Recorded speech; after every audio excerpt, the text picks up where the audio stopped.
Boa noite. A Copa do Mundo chega ao penúltimo dia na Rússia. A Bélgica conquista o terceiro lugar na vitória contra a Inglaterra. É a melhor colocação dos belgas no Mundial. O inglês Harry Kane não marca, mas continua artilheiro da competição. Você vai ver os preparativos para a final inédita entre França e Croácia. Nossos comentaristas analisam o desempenho das duas seleções até agora. E como tem sido a atuação dos principais astros da decisão de amanhã. Divulgadas novas imagens dos meninos que ficaram presos numa caverna da Tailândia. O presidente americano Donald Trump enfrenta novos protestos na Grã-Bretanha. E um alerta aos motoristas: estradas federais em boas condições também podem ser perigosas. Agora, no Jornal Nacional.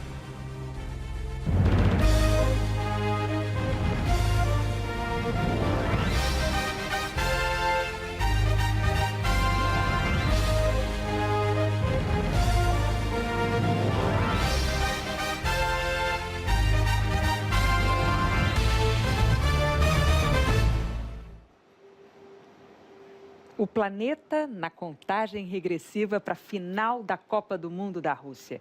Daqui a menos de 16 horas, França e Croácia vão decidir quem será campeão. E o técnico da Croácia, Zlatko Dalic, pode ter adotado uma estratégia para confundir os adversários. Vamos ver na reportagem do Marcelo Correge. O Rakitic estava em campo, o Mandzukic também. O Modric, sempre na roda, capitão do time, que foi a entrevista de hoje com um recado para dar. Ele disse que está focado apenas no sucesso da Croácia. Ser mencionado numa possível lista de melhores da Copa é legal, mas o Modric quer apenas que o time seja campeão. Quem não estava nesse grupo aí, com 21 jogadores, era o melhor jogador croata da última partida. Perisic foi eleito pelo público por causa do gol, da bola na trave, da disposição em campo na vitória por 2-1 sobre a Inglaterra. O esforço foi tão grande que o corpo não aguentou. Lesão no músculo posterior da coxa esquerda. 2 dias sem treinar. Difícil dizer se essa ausência é de fato um problema ou uma estratégia do técnico da Croácia para confundir ainda mais os franceses. Tanto o passado quanto o discurso de Zlatko Dalic deixam as duas opções abertas. Se eles estiverem sem condições de jogo, vão me falar. Sobre os treinos, não temos mais nada para praticar. Temos que descansar, conter as lesões. Quando os jornalistas já estavam saindo do treino, o Perisic apareceu correndo em campo. Não treinou com os outros, mas confundiu quem o observava. Durante toda a preparação para a semifinal contra a Inglaterra, o lateral direito Vrsaljko parecia sem condições de jogo. Na hora da partida, ele jogou até o fim da prorrogação. Na dificuldade, eles extraem forças de onde parecem não ter mais. Tudo em nome de um país. Espero que amanhã, motivados pela final, 4 milhões de croatas estejam nas ruas, comemorando, como costumam fazer no Brasil e na Argentina, disse Zlatko Dalic. Há muitos anos, eles aprenderam a jogar como sul-americanos. Amanhã, o mundo poderá descobrir se eles também sabem comemorar. A antiga Iugoslávia sempre foi mesmo o futebol sul-americano da Europa. Jogadores de muita habilidade, muita técnica. Com a nova geopolítica, a Iugoslávia se dividiu em 7 novos países. A capital da Iugoslávia era Belgrado, hoje capital da Sérvia, que reivindicou os resultados da antiga Iugoslávia. Mas hoje, quem faz sucesso mesmo em Copa do Mundo é a Croácia. Foi terceira colocada em 98 e agora está na grande final, coisa que nem a antiga Iugoslávia conseguiu. No lado francês, um jovem talentoso assumiu o papel de liderança na seleção. Olha para um lado, toca para o outro. Só na brincadeira do Mbappé. Porque essa França caminha numa única direção. Os mais velhos puxam a fila, os mais novos acompanham e a corrente cresce. Do lado que puxa, um cara que aprendeu a olhar para o todo. O meia Paul Pogba amadureceu. Aos 25 anos, trocou o eu pelo nós. 4 anos depois de ter sido eleito o melhor jogador jovem da Copa do Mundo do Brasil, o Pogba mantém o estilo irreverente, moleque, mas o papel dele na seleção francesa mudou completamente. Essa imagem mostra bem. Depois da semifinal contra a Bélgica, reuniu o grupo no gramado para uma conversa, para avisar que a Copa não acabaria ali. Ele fala mais no vestiário, sabe da sua posição, dá conselhos, motiva o grupo, trabalha pela equipe, elogiou o atacante Griezmann. Nos dias que antecederam a final da Copa, a França cuidou da cabeça dos jogadores. Medida preventiva para não deixar que o favoritismo vire uma emboscada. O técnico Didier Deschamps disse que ele e sua comissão basearam a preparação em 3 palavras: calma, confiança e concentração. O goleiro e capitão Lloris vê algo especial no adversário. Há muito talento individual, mas também força coletiva. Temos de jogar uma partida perfeita. Perfeição, respeito, cuidado. O vocabulário dos franceses para a decisão é extenso, mas ele começa com a letra A, de atitude. Cheio de atitude, hein? Ao fim do jogo de amanhã, a FIFA vai anunciar o craque da Copa. E olha, Renata, não será obrigatoriamente um campeão, não. Nas 5 últimas Copas, não foi assim. Desde Romário, em 94, um campeão não leva o prêmio. Então, quem será o craque amanhã? Se nós ficarmos nos 2 times finalistas, claro que Mbappé e Modric são os favoritos. O repórter Pedro Bassan vai mostrar agora pra gente que essa Copa está sendo a Copa das primeiras vezes. Quando foi a última vez que você fez algo pela primeira vez? Os russos estão vivendo essa sensação todos os dias. A novidade eternizada na pele, a primeira Copa diante dos olhos. A primeira vez que sentiram tanto orgulho da própria seleção. E os croatas, então, chegaram à primeira decisão de Copa do Mundo, quando muitos achavam que ser finalista era algo apenas para quem já conhecia esse caminho. Essa é a primeira Copa da história em que nem Brasil, nem Alemanha e nem Argentina chegaram entre os 4 primeiros. Daqui a menos de 24 horas, um novo país pode entrar para a galeria dos campeões do mundo. Seria o primeiro com menos de 100 mil quilômetros quadrados a levantar a taça. Cabem mais de 300 Croácias dentro da Rússia. É só mais uma surpresa na Copa das Surpresas, onde o sentimento do inédito se renovou a todo momento. A primeira Copa no maior país do mundo está chegando ao fim. Ao todo vão ser 64 jogos, mas até mesmo o último deles guarda a ansiedade típica das grandes estreias. O estádio Luzhniki está pronto para receber o jogo mais importante do mundo pela primeira vez. Um menino tem a missão de impor limites ao inesperado. Se a França de Mbappé for campeã, a elite do futebol vai mostrar que também aceita novatos. Não deixa de ser uma contradição. O craque encarregado de manter a velha ordem dos grandes campeões é ele próprio uma novidade. Nesses tempos de carreiras tão programadas, a explosão de um talento aos 19 anos é só mais uma prova de que nessa Copa, raridade virou rotina. Mbappé!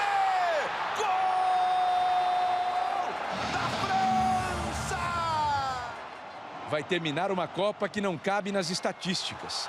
Como transformar em números a alegria do primeiro gol do estreante Panamá? A Copa da Rússia foi a primeira a ser transmitida pela televisão do juiz. Tudo indica que Harry Kane vai ser o maior goleador. A menos que alguns jogadores marquem 3 ou 4 na decisão. O que mais pode acontecer em campo pela primeira vez? 90 minutos são uma eternidade na mais surpreendente das Copas do imprevisível futebol. E estamos quase no fim. O que te chamou a atenção até aqui, Galvão? Vamos seguir essa coisa do imprevisível, né? Porque, Renata, essa é a Copa dos gols de bola parada. Faltas, pênaltis, escanteios. Pelos números oficiais da FIFA, em 2010 foram 35 gols desse tipo. Em 2014, 30. E agora são 68, sem contar a final de amanhã. Mas essa não parece ser uma especialidade do Brasil, não. Dos 3 gols, vamos ver aí, que nós levamos, 2 foram de bola parada. E dos 7 que fizemos, só teve 1 gol de bola parada. O do Thiago Silva contra a Sérvia. Bola parada é altura, é força, mas é treinamento. Muito treinamento. O Brasil meio que jogou na contramão dessa Copa. Então temos aí um novo desafio pela frente. E ainda nessa edição, a gente volta aqui de Moscou com outras informações da Copa do Mundo. E por aqui uma pesquisa mostra o aumento da presença de mulheres, de negros e de outras minorias em campanhas de publicidade no Brasil. Mas o percentual ainda é pequeno comparado à participação deles na população. Quem faz compras sabe. Foi-se o tempo em que supermercado era um ambiente feminino. O homem tem que participar, ajudar, né? A esposa também, porque ela trabalha fora também. Uma pesquisa exclusiva mostra que a publicidade tem olhado com mais carinho para essas mudanças. Para quem consome e decide a compra. E tem feito esforço para deixar de lado os estereótipos, como mulheres em comerciais de produto de limpeza e apenas homens no papel de profissionais bem-sucedidos. O estudo já é feito há 3 anos, de 6 em 6 meses. Agora foram analisados 1.822 comerciais que a gente vê na TV. E comparando os resultados, algumas mudanças aparecem. Por exemplo, na primeira pesquisa, apenas 1% dos homens negros era protagonista das histórias. Esse número subiu para 11%. Entre as mulheres, a participação de negras passou de 4% para 16%. Os brancos ainda são maioria. Entre os homens, 75%. E entre as mulheres, 73%. Outras etnias representam 11% entre as mulheres e 14% entre os homens. A conclusão, segundo a pesquisa, é que existe uma evolução, mas ainda bem longe do que se espera. A gente vê mais diversidade, a gente vê mais situações empoderadoras, mas o que a gente vem percebendo é que essas mudanças não vêm acontecendo na velocidade que se espera e na velocidade que essas discussões estão acontecendo na sociedade. Nessa agência de modelos negros, a avaliação é a mesma. Falta muito ainda para o mercado publicitário crescer e amadurecer, mas até aqui estamos satisfeitos porque os modelos começam a trabalhar e começam a acreditar que fazem parte desse negócio. Um dos sinais dos novos tempos é que acabou a ditadura do cabelo liso e escorrido. Em 65% dos comerciais, as mulheres têm cabelos naturais, ondulados, cacheados ou crespos. As pessoas olham para mim, veem meu cabelo e falam, nossa, é moda o seu cabelo, né? Tá na moda, tá todo mundo usando. Não, não é moda. Eu me aceitei assim, as pessoas têm que se aceitar, né? As pessoas têm que ver quem elas são e elas estão escondendo isso. É a coisa mais linda que existe, as pessoas estão camuflando. Há 6 anos, o Jornal Nacional exibiu a história da Ercília, que conseguiu entrar para a universidade estudando com livros encontrados no lixo. Só que ela não parou por aí. A artista monta a primeira exposição da vida. A inspiração veio com material que estava no lixo e acabou ganhando espaço nobre na galeria. Pedaços de cama, de armário, foram base para os desenhos e a impressão no tecido. O nome da Ercília agora está estampado no cartaz principal. O mundo está aí me esperando. Quando a gente volta no tempo, só vê esforço e apoio. A catadora de sucata sempre contou com o marido. O sonho dela era se formar. O que eu pude fazer, falar, se é isso que você quer, vá em frente. Ela foi. De bicicleta, com o filho pequeno, seguiu o caminho diário da escola para completar o ensino médio. Depois estudou madrugadas a fio, com livros que também encontrou no lixo. E passou no vestibular da Universidade Federal do Espírito Santo. Isso foi em 2012. Nada foi fácil, mas ela conseguiu.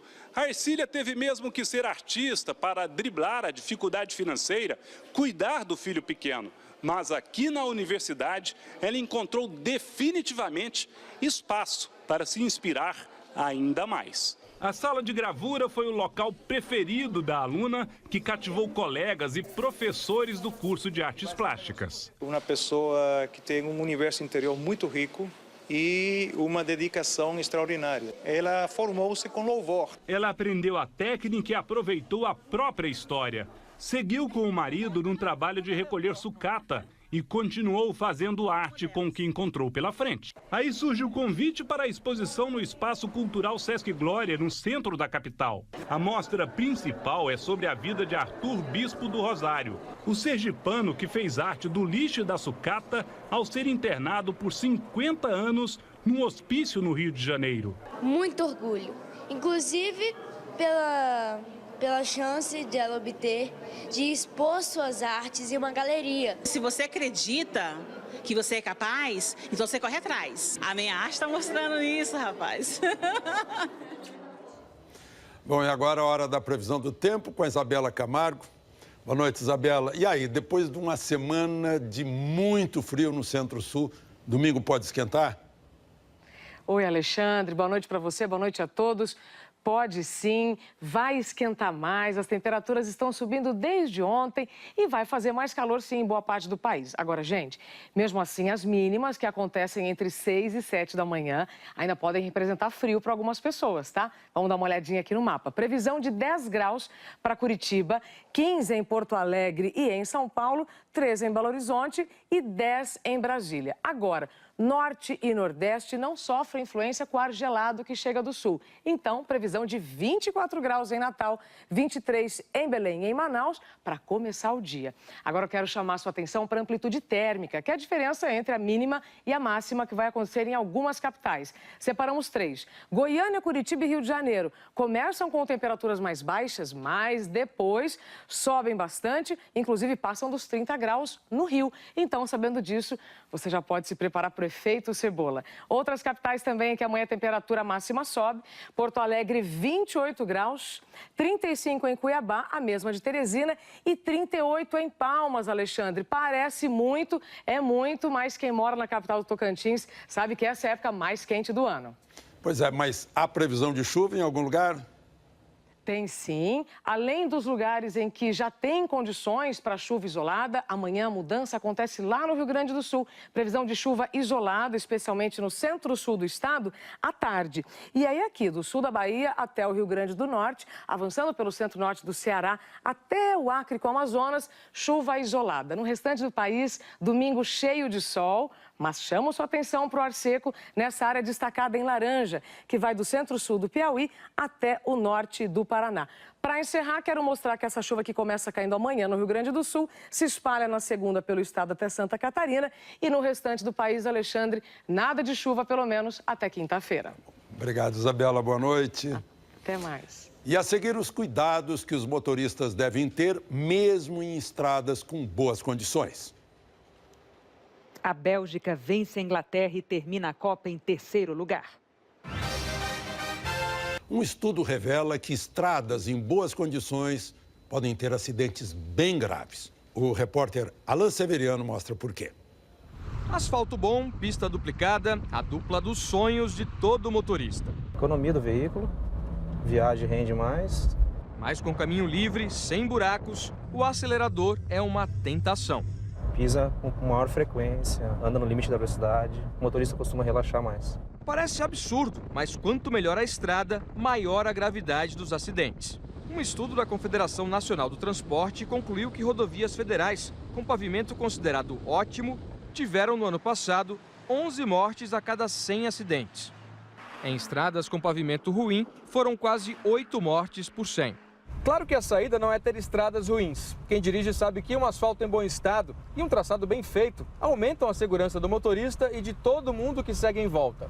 Quem entende de acidentes diz que faltam 3 coisas: sinalização, fiscalização e consciência de quem está no volante. O Observatório Nacional de Segurança Viária analisou a pesquisa e aponta que pista boa sem sinalização é uma combinação explosiva.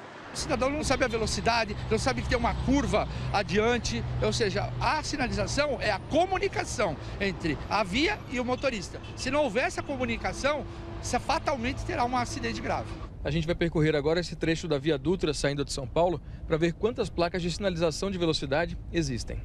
Na pista local são várias, indicando 90 km por hora.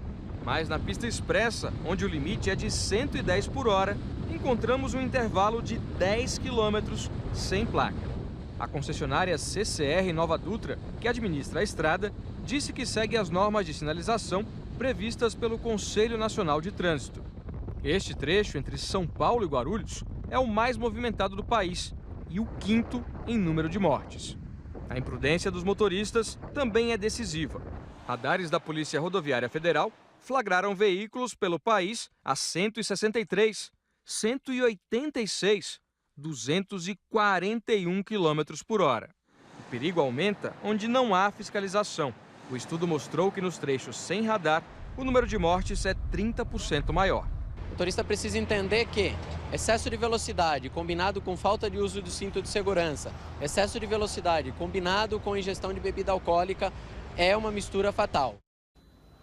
A presidente do Supremo Tribunal Federal, ministra Carmen Lúcia, deu mais 30 dias para a Polícia Federal concluir o inquérito que investiga o senador Aécio Neves, do PSDB. Investiga se ele recebeu 50 milhões de reais da Odebrecht e da Andrade Gutierrez para favorecer as empresas nas obras das usinas de Santo Antônio e Jirau, no Rio Madeira.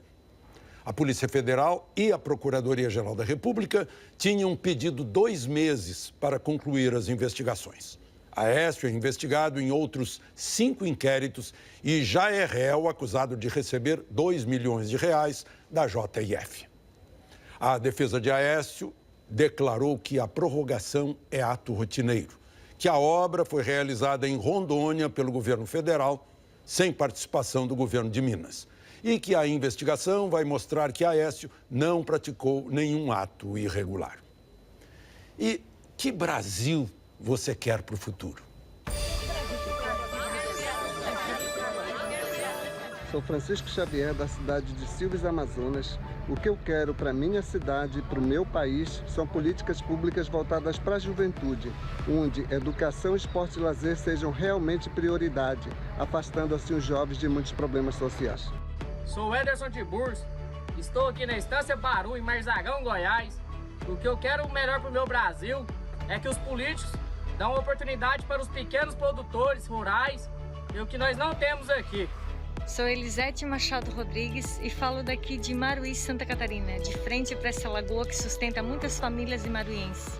E o Brasil que eu quero é que o governo que for eleito coloque o amor acima do dinheiro. Eu sou o Ézio Batata, falo de Santa Juliana, Minas Gerais. E o Brasil que eu quero para mim e para as futuras gerações é um Brasil, mais ou menos, com mais saúde, educação e igualdade social, com menos ladrões nas ruas e no poder público. Meu nome é Gabriel Teixeira Lira, sou estudante universitário lá do município de Pedra Branca, Ceará. E o Brasil que eu quero é um país onde não aconteça o fim do concurso público, um país onde tenha mais honestidade e menos corrupção. Eu sou Luciano, moro em Jardim do Seridó, no Rio Grande do Norte, e quero um Brasil equilibrado, embasado na educação, consistente e contínua e, consequentemente, menos vulnerável a eventuais desgovernantes.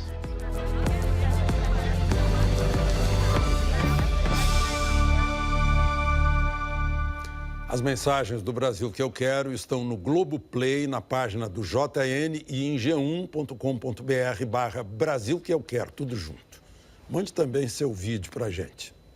E amanhã uma reportagem especial do Fantástico vai mostrar que mais de 200 mil imóveis do programa Minha Casa Minha Vida viraram obras inacabadas. Nossos repórteres encontraram exemplos absurdos. Milhares de imóveis praticamente prontos para morar estão parados, enquanto tem famílias esperando há vários anos por uma casa. Na hora de entregar os apartamentos, descobriram que faltava um item muito importante: energia elétrica. O Fantástico entra no presídio que abriga os criminosos envolvidos com os casos de maior repercussão no país. Quem cumpre pena aqui? Como é o dia a dia dos presos na penitenciária de Tremembé? Na Tailândia, o repórter Rodrigo Alvarez entrevistou os líderes da operação que resgatou os 12 meninos e o professor de futebol. E entrou numa caverna muito parecida na mesma região. A sensação de claustrofobia que eu tenho aqui já é enorme. Imagina uma criança na situação que eles estavam, com tudo alagado. O Fantástico vai estar quentíssimo, com reportagens especiais sobre a grande final da Copa França e Croácia. Mas a gente também está olhando para frente, para o futuro.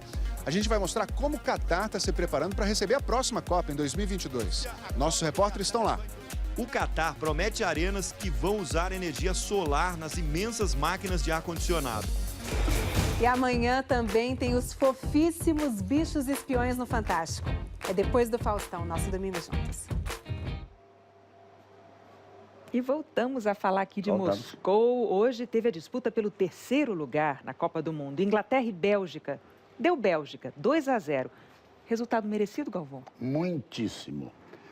Olha, foi a maior façanha do futebol belga. O melhor resultado até hoje tinha sido um 4º lugar na Copa de 86.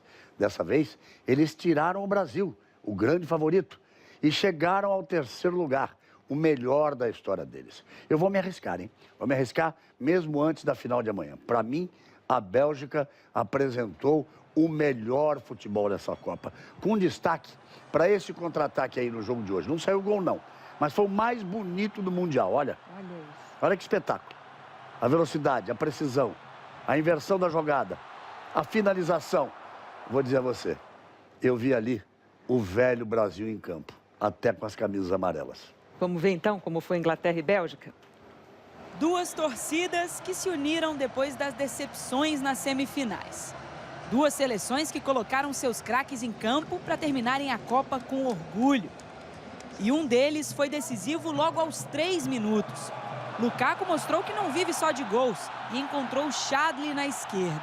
Ele cruzou e Meunier fez Bélgica 1-0. Jogada bonita, que foi concluída do jeito que deu. Meunier se antecipou de canela. No lado inglês, a bola pouco chegou ao Harry Kane. Na única chance que teve, o artilheiro da Copa com 6 gols chutou para fora. Que chance, hein, Kane? Do outro lado, o camisa 9 também não estava em seu dia de goleador. Bolão pro Lukaku, adiantou demais. Saiu Pickford para ficar com ela. Na melhor chance da Inglaterra, Dyer tabelou com o Rashford e deu uma cavadinha. Mas aí... salvou Alderweireld, sensacional! A resposta belga veio com a marca do time nessa Copa. Um lindo contra-ataque, que começou com a roubada de bola de Dembélé. A jogada passou pelos pés de 7 jogadores. Foram 18 segundos.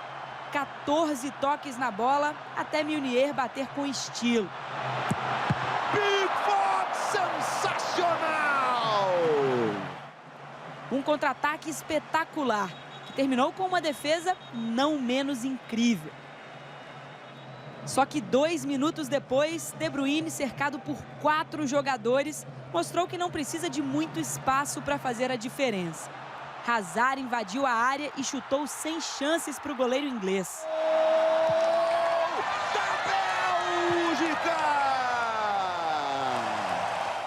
O gol de Hazard foi o 16º da Bélgica na Copa do Mundo. É a seleção que tem o melhor ataque. E o camisa 10 participou diretamente de 7 desses gols. Balançou as redes 3 vezes e deu outras 4 assistências.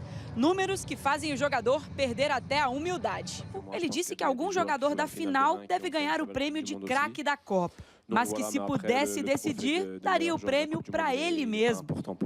Foi um dia em que as estrelas belgas entraram para a história. O 3º lugar é a melhor campanha do país em mundiais. Aos ingleses, fica a decepção por mais uma derrota na Copa. Mas também a certeza de que técnico e time tem tudo para brilhar no futuro. A seguir, a boa notícia para os meninos e o treinador que ficaram presos numa caverna na Tailândia e os novos protestos contra o presidente americano Donald Trump. Nossos comentaristas analisam como a França e a Croácia chegam para a final inédita de amanhã. As agências de notícias internacionais noticiaram um acordo de cessar-fogo entre Israel e grupos armados na faixa de Gaza para acabar com a onda de violência na fronteira. A notícia foi confirmada pelo Hamas. O governo israelense não comentou. Mesmo com um acordo intermediado pelo Egito, os disparos de foguetes continuaram dos 2 lados da fronteira. O exército israelense afirmou que foi uma resposta a disparos palestinos. 2 adolescentes palestinos morreram e 3 israelenses ficaram feridos. Essa é a maior ofensiva de Israel na região desde 2014. O governo da Tailândia divulgou novas imagens dos 12 meninos e do treinador que passaram mais de 2 semanas presos numa caverna. As crianças agradeceram pela torcida de todos e especialmente aos médicos e mergulhadores. Eles disseram que agora estão bem e foram fotografados desenhando nas camas do hospital. Todos devem receber alta até a próxima quinta-feira. O presidente americano Donald Trump enfrentou o terceiro dia de protestos durante a visita à Escócia. Milhares de pessoas foram à sede do parlamento, em Edimburgo, e de lá até um parque. Lá, os manifestantes voltaram a inflar o balão gigante que mostra Trump como um bebê. O presidente passou o dia jogando golfe em um dos seus hotéis no país e se preparou para o encontro com o presidente russo Vladimir Putin, segunda-feira, na Finlândia. Na França, a segurança está reforçada neste fim de semana. Além da final da Copa, amanhã os franceses comemoram, hoje, o feriado mais importante do país, o dia da queda da Bastilha. 110 mil policiais foram convocados, 30 mil a mais que no ano passado, para evitar tumultos e por causa da ameaça terrorista. Renata? Nós voltamos a falar então aqui da final da Copa do Mundo aqui de Moscou. Amanhã, França e Croácia vão decidir quem vai ganhar uma estrela na camisa da seleção. Para a França seria a segunda, para a Croácia a primeira estrela. Até aqui, as duas seleções tiveram trajetórias bem diferentes, né? Bem diferentes. E o estilo de jogo das duas equipes também é bem diferente. Então, nossos comentaristas analisaram os potenciais de cada finalista. A contagem regressiva começou. Faltam poucas horas para a Copa ganhar um novo bicampeão ou um campeão inédito. Vejo um jogo assim super disputado, não tem final de Copa do Mundo. A Croácia eu acho que vai dar tudo que ela tem na vida, porque é a primeira vez que chega numa final de Copa do Mundo. Pelo que eu vi das duas seleções desde a primeira fase, acho que a seleção francesa está mais bem preparada. A França passou pelas fases eliminatórias com 3 vitórias nos 90 minutos. Já a Croácia teve 3 prorrogações. Só conseguiram passar e chegar até a final porque deram o máximo. E dar o máximo sempre é muito complicado. Talvez esse cansaço aí possa aparecer na final. A França venceu mais, 5-3. A Croácia teve um ataque melhor, 12 gols contra 10. Os números da defesa também são parecidos. Os franceses sofreram 4 gols, os croatas 5. As duas seleções chegaram invictas à decisão, mas só uma delas vai levar para casa o que há de mais cobiçado, mais desejado no futebol mundial. Um objeto de quase 37 centímetros e que pesa apenas 6,1 kg. Hoje, o lindo estádio Luzhniki recebeu retoques finais para, quem sabe, ser o palco de mais um evento histórico, além da partida. Mbappé, 19 anos, pode ser o segundo jogador mais jovem a fazer gol numa final de Copa. Só perdendo para Pelé, que tinha 17 na decisão de 1958. Mas a França tem mais a oferecer. É um time mais equilibrado, veio jogando bem desde o início da Copa, bom toque de bola, um time leve, de muita movimentação. Um time jovem, veloz, que tem uma saída em contra-ataque com jogadores talentosíssimos, com Griezmann e Mbappé. A Croácia também tem uma dupla que pode fazer a diferença, Modric e Rakitic.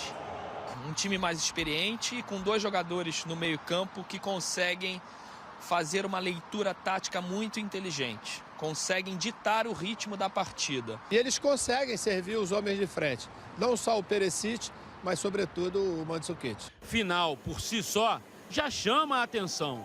Quando essa joia está em jogo, o mundo para ver. Mas, Galvão, é um desafio enorme para a Croácia, né? Em todos os sentidos. É um país novo, pequeno e que vai enfrentar uma, de certa forma, favorita, a França, que é campeã mundial, já foi campeã mundial. E veja só, as últimas 3 finais de Copa do Mundo foram para a prorrogação. Como a gente viu na reportagem, a Croácia já jogou 3 seguidas. Se a final de amanhã também for para a prorrogação, será a 4ª dos croatas. E eles tiveram um dia menos de descanso. A França jogou na última terça-feira e eles na 4ª. Os croatas vão precisar de garra para superar esse cansaço. Mas isso eles já demonstraram que tem de sobra. Um dia menos de descanso faz diferença, hein? O Esporte Espetacular de amanhã, claro, vai falar muito desse jogão entre França e Croácia. Olá, boa noite, tudo bem? Amanhã a grande final da Copa começa mais cedo no Esporte Espetacular. Vamos mostrar o talento francês que nasce na periferia de Paris. Artistas da bola que dão show no campo e nas ruas. E a menor cidade do mundo chama-se e fica na Croácia. E se prepara para torcer pela seleção e comemorar um título inédito. Quais os grandes momentos da Copa? Uma visão especial de quem viveu essa emoção de perto. E ao vivo, nossos repórteres trazem as últimas notícias de França e Croácia antes da decisão. É amanhã, eu espero você no Esporte Espetacular. A seguir, Tadeu Schmidt lembra os grandes momentos dessa Copa que vão deixar saudades.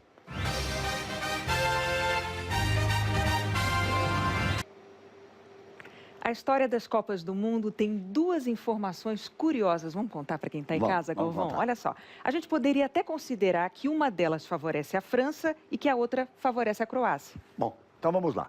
Primeiro, pela França. Essa final de amanhã é o jogo de número 900 de todas as Copas. E o primeiro gol marcado no Mundial, lá em 1930, foi contra o México. Sabe quem marcou esse primeiro gol? França. França. Gol da França, gol do francês, Lucien Laurent. Então tá bom, isso pode ser até um bom sinal aí para os franceses. Agora vamos então para a informação que poderia, em tese, favorecer a Croácia, que nunca tinha chegado a uma final até aqui, né? Então vamos lá. Sempre depois de um tetracampeonato, vem um campeão inédito. Na Copa de 94, o Brasil foi tetra. Na Copa seguinte, a França ganhou o título dela, né? Porque ela só tem um até agora. Em 2006, a Itália foi tetra. E na Copa seguinte, a Espanha finalmente foi campeã pela primeira vez. E na última Copa no Brasil, a Alemanha foi tetra. Então, segundo essa lógica, pode ser que tenha chegado a hora de um título inédito para a Croácia. Olha, eu diria que essa tese aí da Croácia é boa, hein? Vamos ver amanhã. E com a Copa do Mundo chegando ao fim, a gente já fica até com saudade de muita coisa que aconteceu aqui na Rússia, né? Muita saudade, porque foram dias intensos, com histórias de vitórias, de derrotas. Isso é muito natural no esporte. Mas uma Copa vai muito além do resultado. O Tadeu Schmidt vai mostrar agora. Vamos ver? Vamos. Como pode um lance sozinho juntar tanta coisa bonita? Passes sensacionais, jogo de equipe, até uma conclusão que foi a coisa mais linda do mundo. A beleza do futebol serve pra gente lembrar como se jogou bonito na Copa de 18. É bom demais ver a bola sendo tratada assim. No caso do chute do Meunier, o goleiro acabou defendendo, só pro lance ser mais representativo ainda. É difícil escolher a defesa desta Copa. É difícil não exagerar nos elogios a esses goleiros maravilhosos. Hoje teve gol do craque. Como foi bom ver os melhores do mundo na mesma disputa, se exigindo ao máximo. Os craques que todo mundo conhece e aqueles que muitos torcedores só conheceram agora. Yes! Um lance de hoje pra gente lembrar o calor da disputa no mês inteiro. A expectativa. Vai dar certo ou não vai? Vai ter sucesso ou não? Vai vencer ou o adversário vai se salvar? Quantas disputas incríveis aqui na Rússia. O gol no último instante, o equilíbrio entre dois adversários. E só no fim a gente descobre quem sai vitorioso. Quem é o melhor? A gente muda tanto de ideia em tão pouco tempo, né? Antes da Copa a gente lamentava a Itália e sentia pena da Holanda que nem vieram. Começou, a gente morreu de rir da Alemanha, que saiu na primeira fase. Em seguida a gente zoou a Argentina. Depois a gente sentiu na pele. E agora acaba que todo mundo, com exceção dos finalistas, claro, todo mundo ficou na mesma situação. Obrigado a ir embora sabendo que a festa continua sem você. No caso de Bélgica e Inglaterra, é uma situação mais esquisita ainda. Não podem participar do melhor da festa, mas também não podem ir embora. Tiveram que jogar a disputa de terceiro lugar. Afinal, a diferença entre terceiro e quarto é aquela coisa, né? Bom, mas para eles foi alguma coisa mesmo. A melhor colocação da Bélgica em Copas do Mundo. Só para lembrarmos quanta história se fez aqui. Desde a novidade tecnológica que mudou o futebol, trouxe mais justiça, até os momentos que provaram que o lado humano é o que o esporte tem de melhor. A emoção. Que mês de emoções. Quantas pinturas foram borradas. Desde o choro mais contido até o pranto mais descontrolado, naquele esquema de boca fazendo beicinho, lágrima para todo lado, meleca voando, aquela loucura.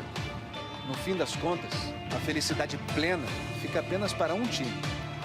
Mas os outros 31 também têm que ter certeza de que foram felizes enquanto estiveram aqui. Cada um do seu jeito e por seu motivo. Se não for assim, não faz sentido. Sonhando sempre com a felicidade plena. Sonhando sempre com um prêmio máximo. Mas curtindo muito o que foi possível. Se não for assim, não faz sentido. Se não for assim, não faz sentido, né? Gostou das crônicas do Tadeu? Para rever qualquer uma ou todas elas, basta acessar a nossa página na internet.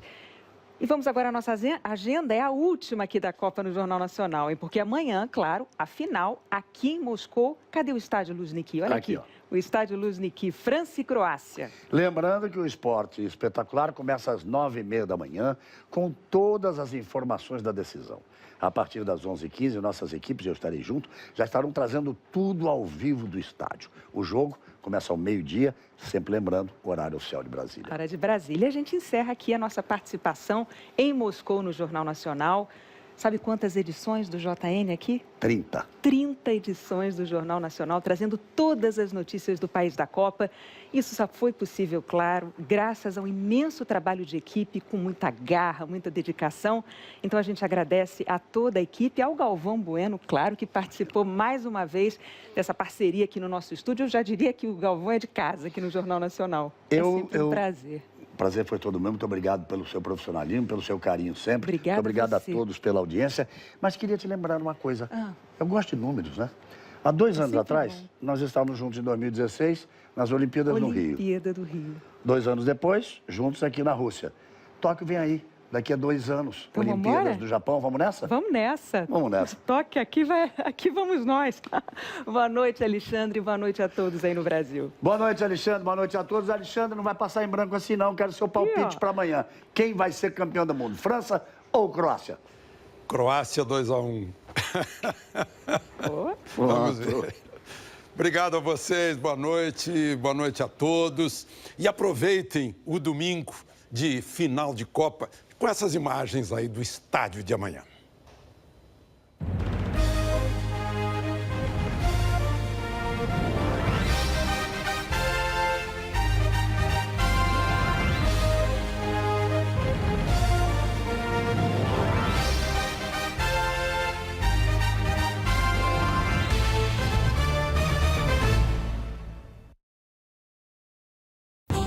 Jornal